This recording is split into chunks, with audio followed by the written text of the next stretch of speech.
well, there was like stability in the sense that there's a roof, but more heartache than anything. So anyway, so it's odd trying to deal with those kind of feelings. And then if you want to lump in my cult time. Yeah, we got to talk about the cult time. I was going to say, I know you want to know about the cult. We've gotten to know each other over the past couple years, and I think we've grown a lot together, and just knowing usually stories like hers, you only kind of hear within the circles of the recovery community or people who have dealt with drugs and alcohol and stuff like that. I often wonder how she didn't end up down that route, but thank God she didn't.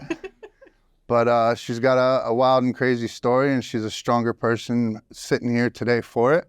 So I would like to introduce my very good friend, Shaylin. You want to? Thank you. That was of course. so nice. You want to tell everybody a little bit about yourself? Yeah. Oh, so I just turned 31 a couple weeks ago. Let's see. I was born in Houston, raised a little bit in California, and then moved to East Texas, a little place called Huntsville, Prison City. I was there for a very long time, but it was not locked up. So I've been there. Yeah, I was locked up. Yeah.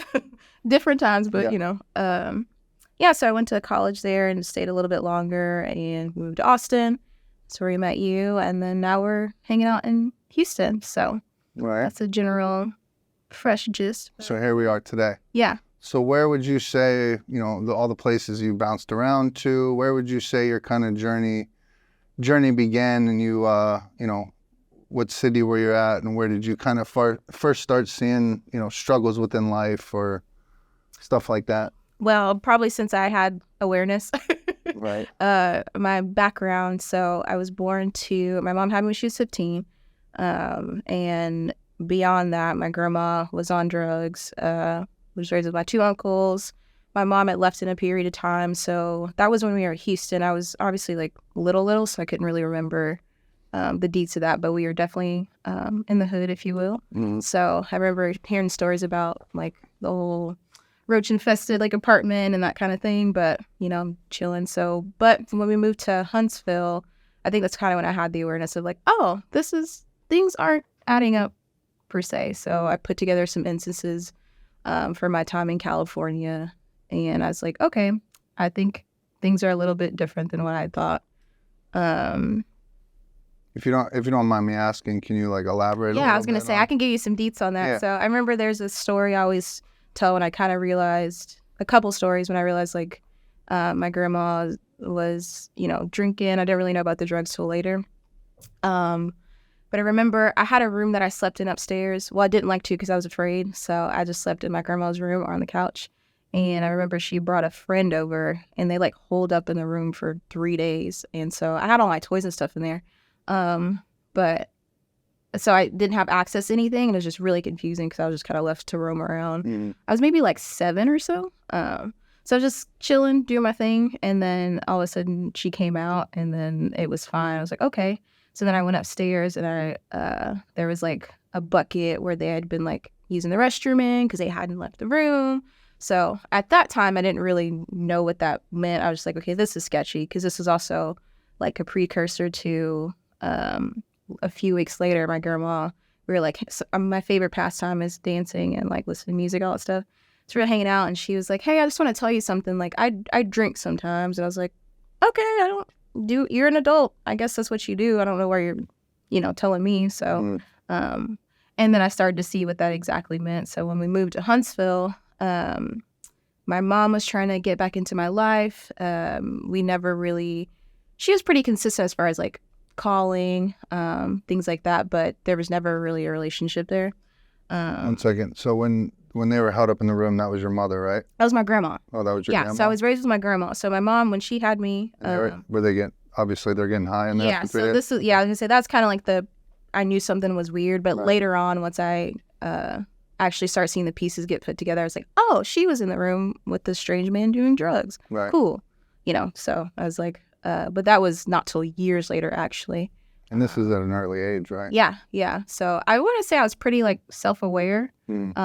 That's like the response with her being like, I'm drinking. I'm like, I understand that's a thing that adults do. So cool. Like, I didn't have a response to that. And then I started to see what that manifested, which was just bonkers, just craziness. Right. Yeah. So I remember there was a time, and the story, there's so many, but I can think of one solid one. So my mom tried to like start being present. She actually ended up moving to Huntsville. And this was actually, I'm just laughing because the rabbit holes are everywhere. This was after she had divorced from her husband, and this was after an incident where they were fighting each other on the highway in the car as they were driving. Okay. So cool. Safe. Yeah, I know. I was like, I'm surprised it actually like worked out. But anyway, so obviously I've never done anything like that. No? No. Wow, I'm surprised. No, I'm lying. I probably have. I don't know. It's fine. It's fine. But she did turn out okay, but she was safe, I guess. Right. So anyway, that kind of prompted her to try to move and be like mom and all that good stuff. So it was my mom, my 2 uncles, and my grandma. We were all living in the house together, copacetic for a little bit. And then things start hitting the fan. So I remember, I don't know what sparked this, but my grandma had been drinking all day. And I want to say her and my mom just like started throwing hands. I don't know what prompted said fight. And I was like 11 or 12. And I was like, okay, this is really scary. And there was knives and like nobody was actually injured, but it was just a lot of utter chaos. And Grandma's throwing hands though? Oh, yeah. Oh, wow. That was the thing. I don't know if it's a lick of courage or like what was that about, but she was definitely about it. Right. So that was like the big blowout of I can't do this. Time to get out of here. Yeah, so which was, even to put it in context, my mom and I's relationship, she was super abusive. Like I think when I was like 4 or so, I attempted to go live with her in Colorado. That's where she moved from. And there was not I don't remember what I did or what I said, but I just remember her like just beating the holy crap out of me and I don't even know what prompted it. So that even sparked more of like, what is this? Right. There was no, hey, we don't do this, or she was just mad. And, as an adult now, I can understand like where all that comes from. Because if my grandma was her mom, I would be, what do you expect? But anyway, still not okay. So fast forward. So I decided to go ahead and live with my mom, which that sparked a whole nother series of just all the traumas and things like that. So when I was with my grandma, it started getting weird. I don't know if her like alcoholism got worse or she started doing drugs again, because she also had her prescription medications. But there was a point in time where like the cocktail was, I guess, really strong. I don't really know. And she would like occasionally like try to like whoop me and discipline me, but she's not coherent. Right. So it was just this really odd, like drunken, like punches aren't landing. And I'm like, what? And it's just confusing because I can't just be like, can I go like play or like I got other stuff I can do. This is awkward because not just sparks another like, I'm your grandma. I don't know if you know, but kind of in Black culture, there's grandma's word. So even if it's not, you just kind of take it, which that sparked other things in life down the road, So anyway, growing up, I didn't ever belong in the hood. Yeah. But I would interject myself into it. Yeah. So all the people I was hanging out with and stuff like that. So I got an education on that side. That's why I was like, I can talk to you about it because Right. That's like, I remember when I met you, it's like, I get it. I remember the first time I got introduced to soul food. Oh yeah. I went to like a house cookout, and I'm only growing up and my mom's like dried chicken and mashed potatoes and stuff. Now you're in it. And I was like, what is all this? Now you're in it. Yeah. Right. You can come to the cookout. Right. Say, yeah, for sure. That's so funny. But so I moved in with my mom, and that just again like sparked a series of just wild. We lived with my uncle for a little bit because he was still in Huntsville, and then we finally got our own place. And even so, where we were living, this little shack of an apartment, it was like the weirdest place. It was like wood walls. I don't know how old this place was. It was odd, so that was fine. I was like, well, we have a roof over our head, but then there was stuff like, I remember my closet at one point got a leak. I don't know how it was leaking, and then it was completely like molded. And then it was like electrical sparking because it was weird. So, and it was just like, okay, take your clothes out and close the door and it's fine. I was like, okay, cool. Fine. So just to put it in context where we were, it's like I remember that place is gross too because I remember like sleeping I woke up getting bit by a roach in my face. And I was like, what is this? Right. Anyway, so with that, I, like, again, my mom was just angry, like, always angry. And I remember there was a time, you know, she was just really, like, beating me down with words. Like, she would tell me stuff, like, it was odd because she would be really real with me, like, about relationships and stuff like that. Like, you know, don't take care of yourself, be mindful. But then she would also, like, you know, I remember she would tell me stuff like, man, nobody's gonna ever want to be with you. Like, you're so dirty. Like, you don't clean up after yourself. Like, you know, you're so emotional.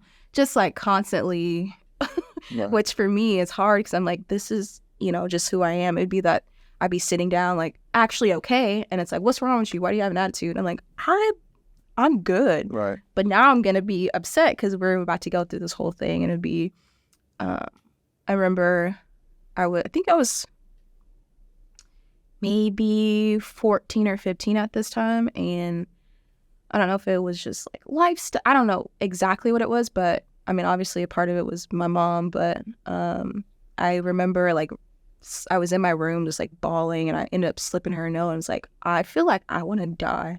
And this is weird. Like, what is this? And so I feel like normal parent response would be like, oh, let's figure this out and talk about it. It was just like, you're emotional. Your hormones are jacked.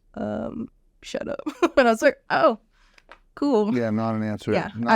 Not a good answer to give No, a kid. I laugh a lot that's how I'm masculine. No, me too. Me too.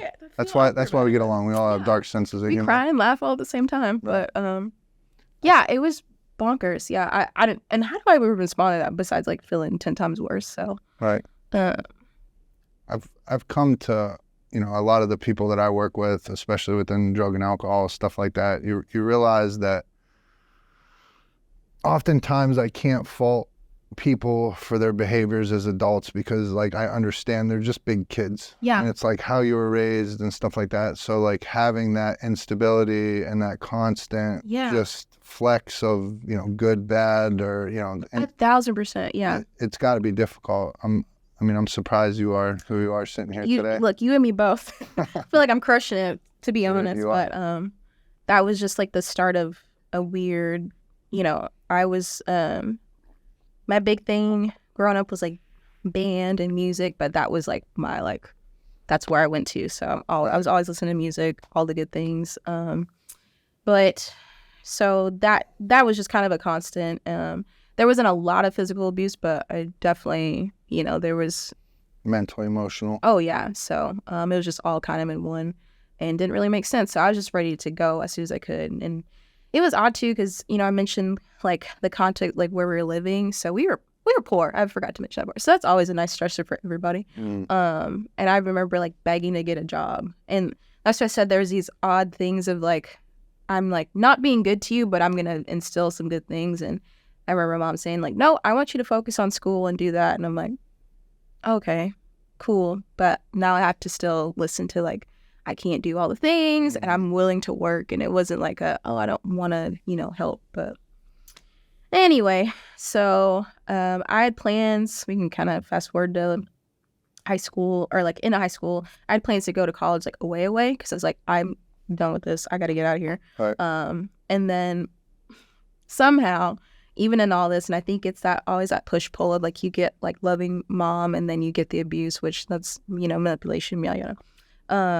And she convinced me to stay, and she's like, hey, go to St. Houston, because it's in Huntsville, and I'll help you out. And I was like, wow, this is amazing. Like, maybe we're gonna start doing this thing that actually works out great, because the idea of moving, I was actually gonna go to Texas State. I had Texas State, and then A&M was secondary.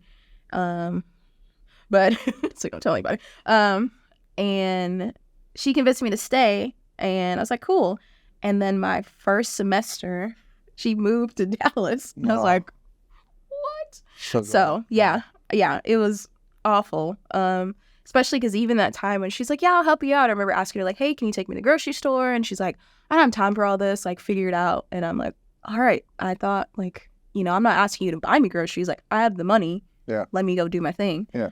So that was also a headache. So it's kind of, I mean, more than anything, maybe a blessing in disguise, because I got to kind of separate myself from her and all of the headache and like, you know, and actually process and try to make sense of, you know, like I did mention my dad because he was not around. So that kind of, which thankfully I wouldn't say I never had daddy issues per se. I think just collectively I was confused of how are these people that are supposed to care about me and love me like just not here. It just doesn't add up. So it's just confusing. So, but again, like we said later, understanding, you know, how people deal with it. I mean, I can only imagine. So it took me a long time to get to the point of, I get it. I mean, it's not okay. Right. And I'm not afraid to share that at all, but yeah, so. Most of my favorite people have all had pretty messed up childhoods. And, you know, my dad left when I was 2. It was a single mother, you know, trying to raise me as she's going to school, a lot of babysitters, you know, a lot of this, a lot of that. And, you know, this is just my personal view, but I think there's so many people I meet that their mom and dad never let them suffer at all. And they bailed them out of everything, and they were there for everything. And well, that can be good, I guess. But all the people that I know that are close to me that have character that I would say are above board because they had to suffer as a kid. They didn't get the things they didn't want to do. It makes them that much more hardworking. They understand what they need to do to get where they want to be and stuff like that. And so, you know, it sucks when you're going through it or when, you know, when I'm going through it. But, you know, I think we both understand that we're better people for it today. Yeah, absolutely. I think something clicked. Once I hit 30, I don't want to put a real milestone on it, but something just clicked of like that exact thing. And I started to kind of realize, I don't know, like exactly that. What if I never went through any of these things? Like what kind of person would I be? Right. And that's a cool shoulda, woulda, coulda. But I know for a fact, like having to, you know, even in college, like I was working the entire time. I didn't have a car. Huntsville is not a walkable place whatsoever. You know, I'm like my last year, I had 2 jobs. I was walking at midnight from campus to my apartment place. Right. I think I had a townhouse at the time with some people. But I was walking from midnight, you know, after being gone 12 hours out of the day, you know, full class schedule, just grinding. And I'm like, I don't know how I'm doing this, which that did bring on another, even just throughout that, trying to work through the feels and dealing with the stress and knowing that I'm depressed and then not knowing who to talk to. And then, you know, my grandma passed away during college too, and that was I felt conflicting feelings. Like, how do you feel? It feels bad to say like, okay. Right. You know? I mean, you care, but you're like, right. All right, cool. You know, there was not much, well, there was like stability in the sense of there's a roof, but more heartache than anything. So anyway, so it's odd trying to deal with those kind of feelings. And then if you want to lump in my cult time. Yeah, we got to talk about the cult time. I was going to say, I know you want to know about the cult time. About the cult time. So they caught me. So now, is this college? All right. Yeah. So is this an actual cult? So let's not be awful. It is not an actual cult, but it is. They got a lot of cult. What do you call the words? Tendencies? Yes. Okay. They hit the marker on a lot of the things. You know, those videos are like, how do you know you joined a cult? They're like, at least got 7 out. Yeah, at least got 7 out of 10 of those. Okay. So I was like, okay, cool, good to know. So how did it? This is the.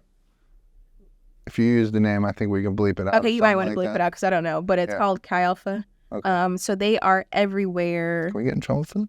Probably. Oh, good. Not legally. There we go. I was like, I'll share my story in that, but it's not slander or anything. It depends what's said. Okay. There we go. Well, we'll see. Go. All right. So they are under the Assemblies of God church, and which is so Pentecostal, Assemblies of God, and they have all the branches. And then that is a college ministry that's, I mean, they're in a lot of campuses all over the country, even actually the world, because I know they do a lot of stuff everywhere. Anyway, so start of how this happened. So context, you know, I just graduated high school. I'm been abused, suicidal, all the things, there we go. Perfect candidate. I'm lonely. I don't really have any friends. And then you have these people roll up and like, hey, come to a party with us. I'm like, oh my gosh, a college party. I love it. Like, let's go. Right. So we roll up and it's like which is nothing wrong with like a, wholesome Christian party, but it was not presented as the party they said it would be. Yeah. So here's sketch number in. 1. Yep. Okay. I'm fascinated. So right now. it's great. So there's that. And then they just, essentially start love bombing you and then, just building you up. And they're like, hey, come hang out here. We do this on Tuesdays and Wednesdays. And I'm like, cool. I don't really have much going on. I had some other friends that I was doing the normal college thing with and had some falling out with some old high school friends that was upset about me doing the college thing, like going to parties and stuff like that. Anyway, so it's like, maybe this is a good transition, and then of course you go into services and, the preaching redemption and saving and everything that I need to hear of like, somebody loves you. It's God, all that good stuff. I'm like, wow, here I am. So I'm hooked, right? So I don't know that there's anything sketchy until like so in the beginning of the year, what they do and what they did to me, they come a little bit early for freshman move-in day. And basically they prey on the people like, oh, they probably don't have friends, or they may not say it that way, but scared from just leaving home. Yeah. So it's like, let's help the freshmen out. So it's not just like hey, here's where stuff is on campus. It's like, come be our friend. So I remember, I can't remember which year this was, but like there was like some prayers like, let's get these freshmen in and show them the love of God and all this good stuff. And then I started seeing like how like the tactics. So like I said, we do the freshman move in deal and kind of like hound people like, hey, come to this party and come hang out with us. And then they're there and it's like you do the same love bombing. And then so you start doing that more and you're like, that's kind of weird. Like, I don't want to force anybody to do. That's not how it should be. They should want to come be my friend regardless. Yeah, you're using a tactic to suck them in. Yeah, so it's like, you can be my small group and we're going to do all the things together.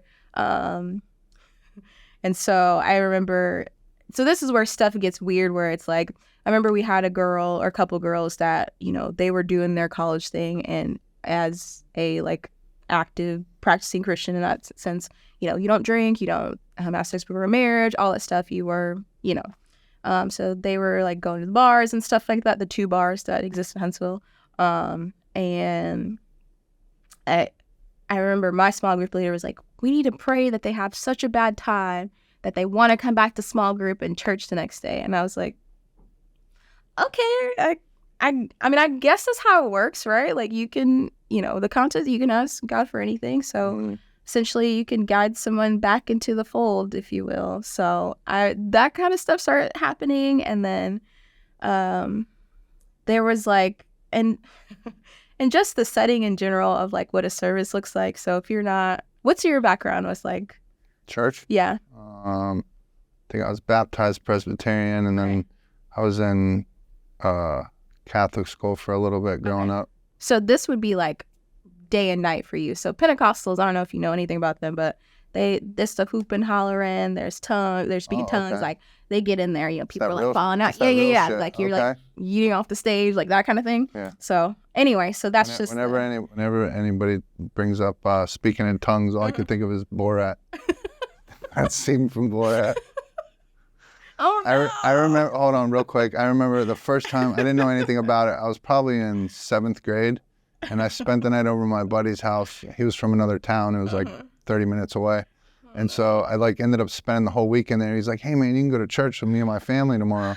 And I was like, all right, cool. Well, I've only ever been used to like very, formulated church and all that stuff. And I went up in there and they started speaking tongues, and I just was like, you were freaked out, right? What is happening right now? Yeah. Is this normal? Why is everybody Are they okay? This? Like, what's happening? Yeah. And I just remember asking questions like, do you understand what he's saying right now? Does he know what he's saying? Yeah. And he started trying to explain it like, oh, we interpret and all that. And I'm like, all right. Yeah. So. Anyways, please go. Which there's. And we, just for Mike real quick, I don't know if it's dropped. Oh, yeah. I still got you. It was. Is it going to be muffled? No. Right. That's amazing. And yeah, so there's the context of like a service. So you're just doing all, and you know, they play the music. I actually watched a doc the other day, I can't remember, but you know, the worship music is built to bring you the highs and lows of the emotion. So you're crying the whole time, and then you have somebody like rubbing your back and consoling you. It's like, hey, do you want to go pray? You know, so this is all orchestrated. 1,000%. And I think the scarier thing is I think most people don't know, which I guess that's how you end up there. Like, this is what's perpetuated, right? Mm-hmm. So that was that. So how I got out of that, there were a few things that were always a little bit, I don't want to get in trouble because this is. Did it have a very charismatic leader? Yeah, we had an amazing charismatic leader that we always complimented his beard. Like, he had this red beard. Like, we loved him. And we had another one that was the worship leader. And then we all had our, like, group leaders. And same thing, you know, it was odd, though. And I think when I started, like, asking questions and when it became the same thing as, like, it was, like, the popularity group. And then, like, also everybody was white. And I was like, okay, this is not adding up to what we're allegedly supposed to be doing, which is preaching the gospel to everybody. Because I'm like, there's two of me. That's weird. Which it's a whole other thing. But and then, you know, there's like the popular people, and like, this is not how this is supposed to go. Anyway, so how I got out, which this is really where it clicked. It was like, oh, I was not where I needed to be. So that semester I mentioned where I had 2 jobs, I had a full class load, I was walking everywhere. I was like, I can't lead a small group because I'd worked up the ranks to be, I had a small group, and so I basically was like Bible study weekly. So you were a high-ranking member of the cult. Not quite. I was almost there. Look, trajectory was wild because here was my intention, and this is why I was hoping they would understand. I was like, okay, I'm gonna finish the semester. I'm gonna go into the mission. Like, I'm here for it. I'm going on my mission. Like, I'm gonna raise my money, get the things going, and that's fine. And I told them, I was like, hey, I can't lead a small group this semester. Like, I just don't have the capacity. My own relationship is struggling. So no. And then essentially I was told, it's like, well, I after some back and forth, it kind of got down to like, well, if this is not important enough to you, like, neither is Jesus. And I was like, well. So they were telling me God was going to turn his back on you. I was like, I mean, I feel like we've discussed, you know, boundaries, and like, if there's anybody that wants me to be healthy and okay, it's probably Jesus, but right. I guess not. So that's when I kind of dissipated there. I mean, I still kept in touch because I was asking questions about, so in order to be like a full-time minister, and this is where it gets weird too, you basically work off of support, and that's literally just people giving you money. Mm-hmm. So you build your network of people that are funding your house, your car, food. Yeah. That's your job. Right. And that was odd. Also, you can't have any college debt. And I'm like, okay, so we're really dropping the margin here of how many people could even do this. Yeah. Because it's so, that kind of stuff, when you get like the orchestrated behind the scenes, I'm like, oh, this is not great. So, which fast forward to present day. I don't know if I could talk about this, but I mean, I posted an article. You can talk about whatever you want. Perfect. So I had a friend send me an article, actually one of my really good friends that I met after the group. Yeah. And she was like, bro, look at this. And because she knew how much like unindoctrinated, like I had to just dewire my brain of just to live and be normal, because like I couldn't drink, like I couldn't like talk to people. If I wanted to date somebody, I had to court them, and we couldn't be together for more than an hour, you know, just like stuff like that. Or anyway, so she sent me this article, and long story short, like a high, not really a member, but somebody who was a pastor kind of within the realm in general, had been sexually assaulting people for years, decades, and they knowingly put people in his presence. And these are the people that we, you know, trusted, and our charismatic leaders. They knew that he had some allegations or actual convictions in other states, and just let it, you know, because, you know, God redeems and forgives, which I get, but what, you know? So, and it was still going on, and he just recently, you know, got in trouble. So there's that, and there's a couple other people that were in the that as well from like the same group, you know. And I've actually even been to this person's house in my group. Wow. So I was like, oh, okay, cool. Thank God you got out when you did. Yeah, I don't think I was his type, so sorry. You can edit that one out. Anyway. I'm keeping that for sure. Yeah, so that was my cult days, my group days, which I had just that whole series of things really messed me up. So even during that, you know, I think another thing that really made me question everything is I was supposed to be so whole and fulfilled, you know, with this relationship with God and all this good stuff. And my depression was probably the worst it had been. And not a lot of people know this. I just kind of like vaguely scrape over it sometimes when I talk to people. And I don't know, I'm not embarrassed, but it's just, you know, so this was like right after my grandma passed, but I was in my dorm and I had a roommate. She was never home. She was great, but she was never home, so I was always alone. And I like wasn't good. So there was some self-harm that came into play with the intention of I wanted to die. So and I think, I mean, I probably didn't tell anybody because I didn't want to get like 72-hour hold, which I probably needed. All the things that come with trying to, you know, hurt yourself, and I'll just say kill yourself, you know. So I carried that for the rest of my years. I didn't tell anybody until it got close to where I was like, I'm over this. And these are people that I were friends with from the group, and I was like, hey, I'm not good. I really want to kill myself, and so I'm gonna move to Dallas. We got a friend. I gotta go. And then the relationship, I don't know if I didn't say it clear enough, or like I don't know what I was supposed to do, but I remember somebody was like, oh, well, what about my baby? Like, I'm about to have my baby. We need you here for this. And like, I don't know if they just didn't know what to say or like what that was, but it's like, you gotta leave the group. You can't move. And I was like, I think you're missing a bigger part of this, but I'm not about to fight you to say, you know, like, I'm like, all right, I can't, you know. You're screaming for help and they're not hearing you. No, so I don't even, I laugh in the sense I think about what, like, I guess saved me. There's a couple of things of, you know, I'm just like, man, we don't give up, you know. And then also I was thinking about my dog because I had Penny around at the time, and I was like, well, who's gonna take care of this monster? And she was super wild at that point, and which always, maybe that's why I don't share, because I'm like, this is what saved me. But I mean, I was like, I gotta take care of my dog, and I'm like, there was just something. I was like, nope, not yet. You got some time. Like, if you can like stick it out, it will be okay. Anyway, so what would you say, like, you know, obviously just everything you said, and I'm sure there's a ton more, you know, rabbit holes everywhere.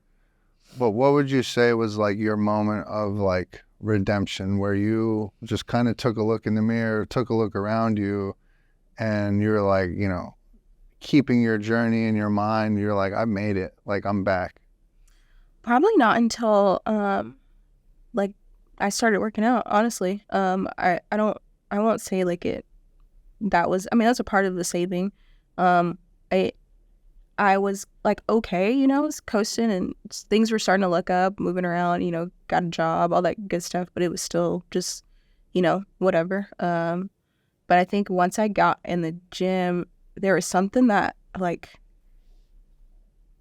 I knew I was strong, but getting to actually see like, oh, you are actually strong too. Mm-hmm. Like this physical, like you can pick up something that's heavier than you, and you can pick up something heavier that this guy can't pick up. Like that boosted my ego like exponentially, and like it put in perspective, like I can take care of myself, you know, like there are things like I can just do whatever I want to. And that kind of trickled into, I was like, here we go, let's get the ball rolling. So that was a big And just to give a little context, when I had originally met Shaylin, she was getting ready for her first bodybuilding show, right?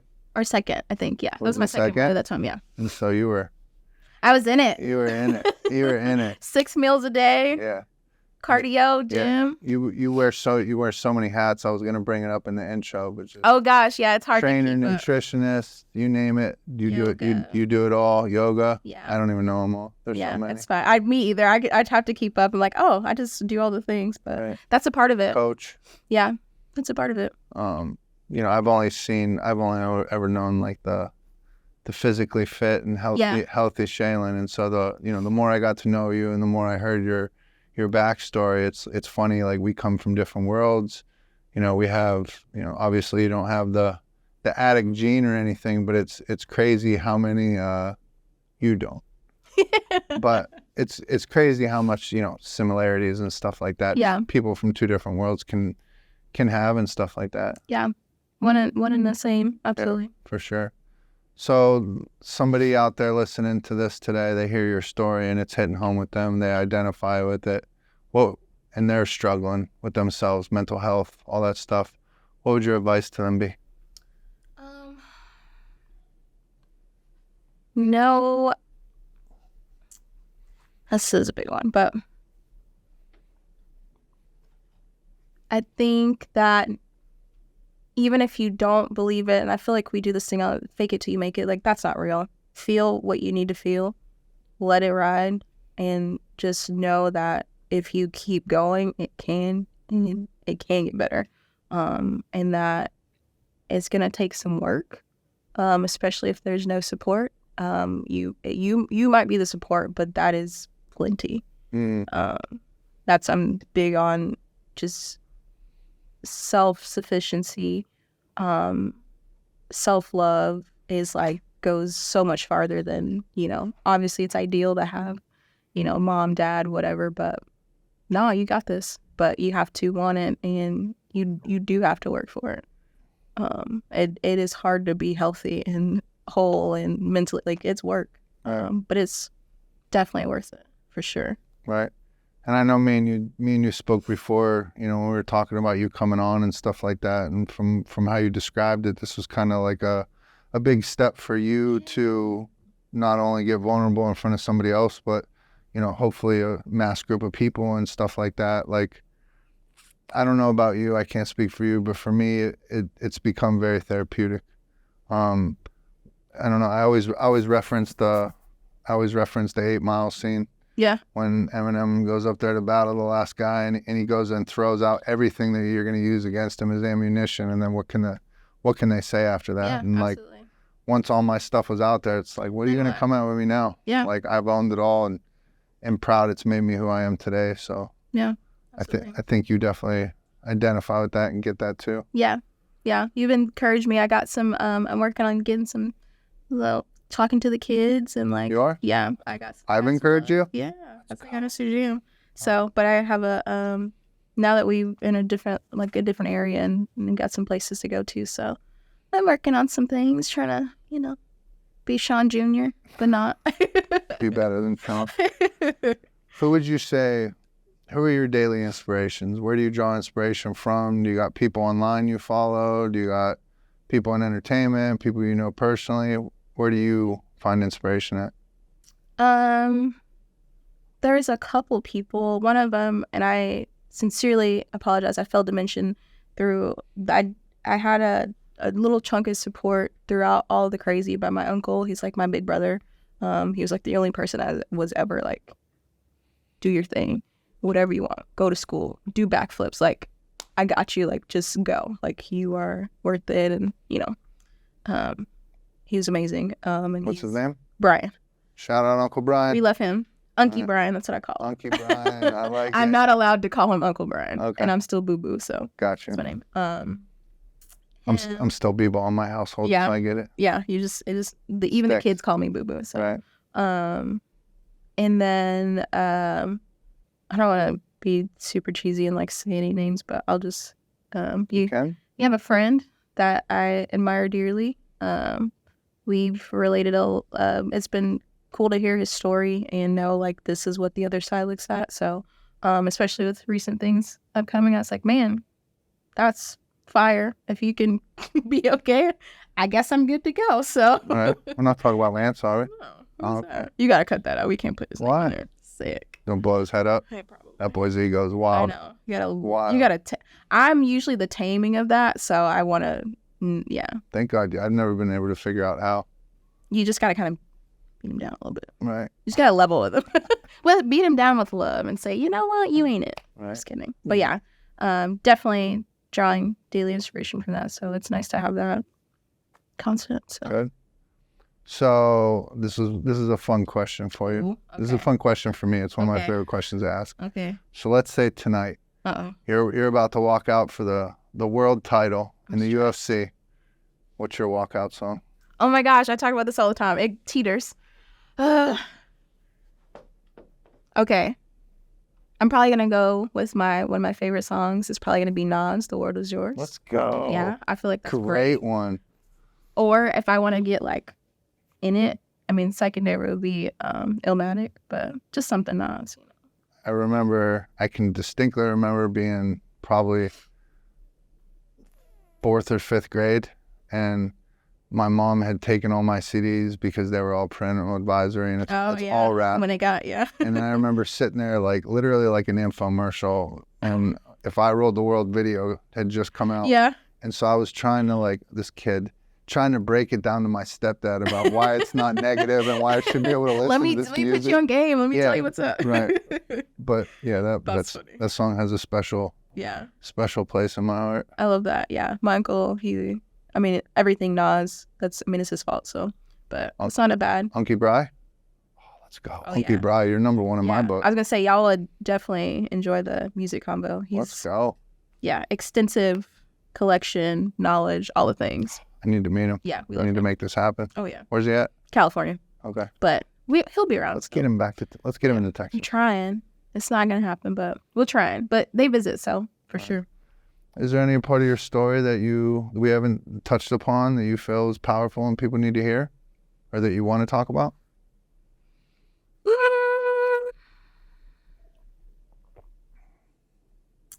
I feel like you and I could go on for hours and hours. Yeah, no, I was going to say, you got to narrow it down. No, that's the biggest, that's really the... Oh, yeah. Just like before you kind of asked her about her redemption, those thoughts, take me alive. Right after that, maybe ramp up from right after that, when nobody was hearing your call for help. What was that like? Get right after that. How did she get away from that, and then get to the workout part of it? If it's okay. Yeah, absolutely. You know what I mean? Shawn? Yeah. Just like right after that part. I feel like there was a little bit that we might have missed in the story. Do you want me to lead her into it? Yeah, we can. So you're dealing with obviously depression and a ton of other, mental health stuff like that. And, it's led you to where you feel there's no other option. You talk about harming yourself or wanting to take your life. So how did you find your way out of that? And what led you where you needed to be? I feel like it was all a blur, honestly. I changed my surroundings. So the place that I was living at, I didn't really have contact with my roommates. Maybe a bus. One of them was a little bit different. So I didn't really talk to her, and then the other one was fine, but I didn't really have any contact there. So I moved in with a different. These are the ones that weren't there when you needed the help, right? Yeah, and I didn't really know that this was more my roommates were definitely more like a financial, hey, they needed a roommate, and so that makes sense. So we weren't really friends per se. There was one of them I was definitely more acquainted with, but my friends actually lived around the corner down the street, so I was there with them a lot. But I moved in with someone else. I was actually a girl that was in the small group kind of deal. She had a place, and I asked her if I could move in because my lease was about to end, and I was like, well, what do I do? So she allowed me to stay there. So I think having an actual friend was one place.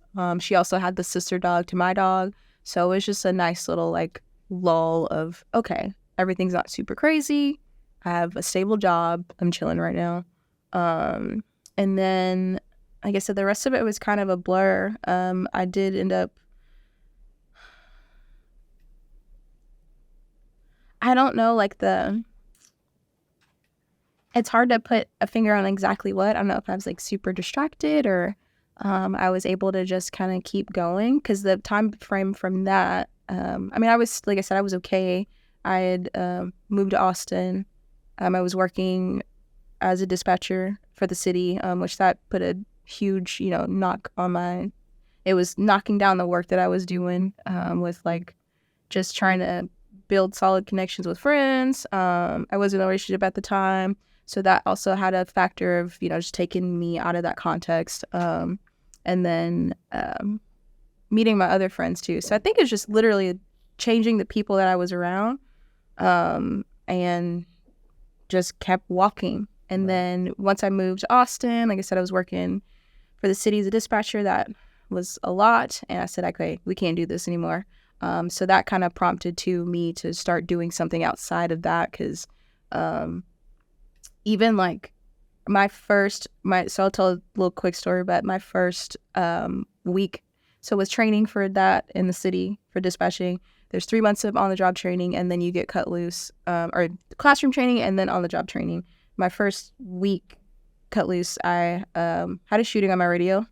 Okay, went fine. Then the third week, so a week later, I had someone actually get injured on my radio. So that just wrecked me. Because at the time, like all my friends back home or people that I met, they were involved in LEO. Like my significant other at the time, same thing. So I was like, this is not good. So I need another outlet, because I feel that, things are starting to teeter again. And that's when I was diagnosed with like insomnia. I was not good. So that was probably like the kicker of like, okay, we need to switch it up. Also the fact that I was 24 and I was tired going up stairs, and that should not be the case. So yeah, I just started moving. I just switched it up. I think that was probably the biggest. I've never really actually thought about it, because I think I'm just so used to, once I get in my head of like, we're going to go, let's do it, keep going. I was like, this is it. And I definitely take that with me now. I'm like. And so was that need to switch it up originally what led you into getting into the gym and kind of finding that outlet? Yeah, absolutely. Because the biggest thing outside of just like, I've never considered my health before. So that would probably be helpful, because that was really the biggest thing of like, I want to learn to actually take care of myself. Because I think, with having friends and people there to support you, you can get not necessarily distracted, but, that's not the, it's, again, that outside level feed inward. But if you're not doing anything in here, or just even to take care of yourself, then what are you doing? So I kind of had a click of like, all right, you are feeling better. You want to take care of yourself. Let's start here, because this is a part of it. So, yeah. I hope I answered your question. No, it definitely did. Okay. And the one thing, the constant theme of most people I have on and stuff like that is, it's like we try this way, we try that way, and you end up coming to, you have to address mind, body, spirit. Yeah. And once you address those three, it's like life falls in line. Absolutely. And so it's like all the people that I work with, that's what I'm trying to preach. Yeah. And then you have these huge companies that are, no, that's nothing. Take this pill, do this, take this medicine. We don't have time for that one, but oh my gosh. Yeah. Right. I'm frustrating. I get there. I got a little, one last thing I wanted to do with you. So I'm going to throw out some terms. Oh no. All right. And I just want you to my hands are sweating. I just want you to know it's nothing to be worried about. It's fun. Just give me the first word that comes to mind. Okay. All right. Are you ready? Yeah. Okay. Sure? It's fine. It's fine. All right. Do it. Fitness. Me? Me. All right. That's good. God. Oh. That's one. Okay. That's not a word where it's like. All right. Sketchy. There we go. Cardio. Terrible. Prep. Oh. Scary. Yeah. For those that don't know, what she knows what I mean with prep, but it's bodybuilding prep for when you're getting ready to do your bodybuilding show. If you don't know anything about it, look it up. It looks wild. This is my favorite one. Ben Affleck. Ew. Absolutely atrocious. One of the greatest actors. No, man. No. So good. Can't. Best Batman I ever. need you to leave. Unacceptable. All right. Family. You. You made me cry. Oh. United States of America. You trying to get me canceled? I'm just kidding. Home. There you go. That was a safe way to play it. I like it. Social media. Business. Women. You trying to get me canceled? I'm like, I was gonna say hot. I don't know. All right, we'll take it. Last I'm a one. woman, so Last one. Chauncey. Oh, my friend. And my other friend. You and Lance. We're both Chauncey? Yeah, depending on who's driving the car or doing whatever we need. Okay. Yeah. Chauncey is like it's really just kind of more like butler. So I'm the butler? Yeah. Okay. You're the help. I didn't know. I put that down there and I didn't remember where it originated from. I want to say, you were driving us somewhere or something that's like. Yeah. Or Chauncey. Mom, Chauncey. Uh-huh. It's like funny. drive us. So what are you working on nowadays? What do you got going on? Ooh. So, I'm about to, couple things. I'm about to start training for a marathon Okay. in January. Didn't you just say cardio? That doesn't mean it's great, So but you're like, doing a full marathon? yeah, I'm just gonna, like I said, I'm in it to do all the things because I can and I have that confidence in myself. We're just gonna get it done. So I'm training for that. And then I'm still doing some online coaching, but I'm about to start working on building my branding up. So I'll be hopefully launching my YouTube channel soon and getting back on socials. And spreading wellness to the world because we need people to be healthy and live their best lives. We need it. When you say coaching, will you elaborate a little bit more? What's your coaching entail? I do lifestyle coaching. I coach a couple of bodybuilding clients still, but just really health, wellness, nutrition, anything under the sun there. So broadening the spectrum too of I can offer meditation or, mindfulness work, everything from there. If you want some yoga in that too, just kind of building a program wellness related of whatever people need. So specific to them. Right. And I think that's very powerful. What you do for a living, what I do, if I'm going to go to anybody for seeking help on something, I want it to be from somebody who I know has been through the shit. Yeah. And absolutely. come out on the other side and their life's better, and I want to find out how they did it. And so I think when selecting a coach or anything like that, those are the things those are my criteria. 1,000%. Yeah. So if somebody's listening to this and they want to get a hold of you and ask you about coaching or just share their experience or something with you, how would they do that? Probably email. So my email address is shaylin.fitnesscoaching, super creative, at gmail.com. SHAYLIN. SHAYLIN.fitnesscoaching. And then I literally just maybe yesterday or hours ago, got an Instagram again. Back on the social. So that'll be popping off soon. So that's, I believe my username is Shaylin_CO. Okay. We'll try to see if we can put the links in there for you. I'll make sure I actually have a picture. I'm not a sketchy spam account looking. Right. So I literally just did it. So one thing we like to do at the end of every podcast is I'm going to ask you to go ahead and look into your camera, right? And so the podcast is called I Am Redemption. Right. And that's not me speaking about myself. That's anybody who has a powerful story and has found their redemption in it. And so if you would, just a couple words, a couple I am statements of who you are. Oh, I love that. I am strong. I am qualified and I am worthy. Well, Shaylin, I cannot thank you enough for coming on today, for being so vulnerable.